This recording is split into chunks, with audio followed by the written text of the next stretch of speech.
Guys, hey guys, let me tell you something here.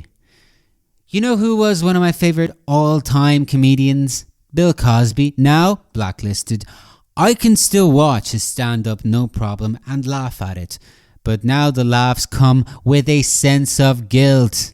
And I talked about this the last week. We shouldn't feel a sense of entitlement over our heroes. But when it comes to a guy like Cosby and what he did, well, that's one of the exceptions to the rule. Let's just put it that way. Still, variety is always the key. And even when we look at stand-up comedy, we still have Richard Pryor. Now, Pryor is often credited as the first black comedian to break into the American mainstream. But that is simply not true. There was at least one guy among many others who came before him, and that was Dick Gregory. And Gregory was a remarkable person. He was also a very important activist and became a real voice for the civil rights movement. All throughout his life, he mocked bigotry and racism. He did it to the point where he couldn't be a guest in shows that were more on the side of light-hearted entertainment.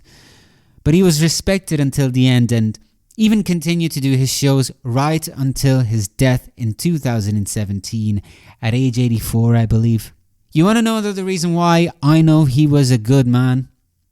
Besides speaking about race and human rights in general, he also talked a lot about animal rights and animal welfare with great intelligence and was himself a vegetarian. And personally, that's always a plus for me. And another thing about him, he was funny as hell.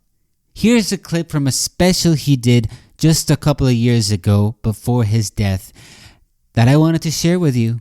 And it's about some of the importance of the civil rights movement. Now think about the civil rights movement and what it meant to white folks too.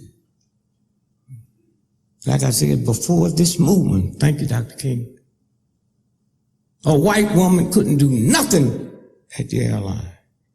Would be a stewardess. You couldn't be a mechanic.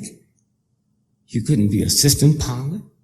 You couldn't even take our job, baggage handler. All you could do, plane before our movement, is be a stewardess. And it didn't stop there. You had to look like something out of the center page of Playboy magazine. And you tolerated that. White folks owned it. We didn't own it. White folks owned it. Huh?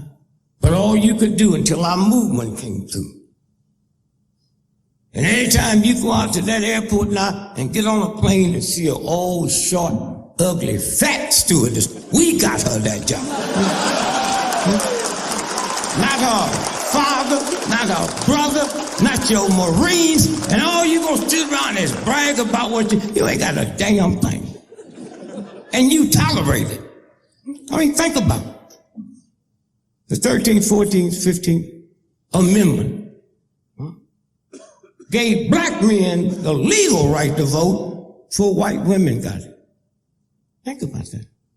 You didn't get the right to vote till 1921 after you died, fought, thrown in jail, abused.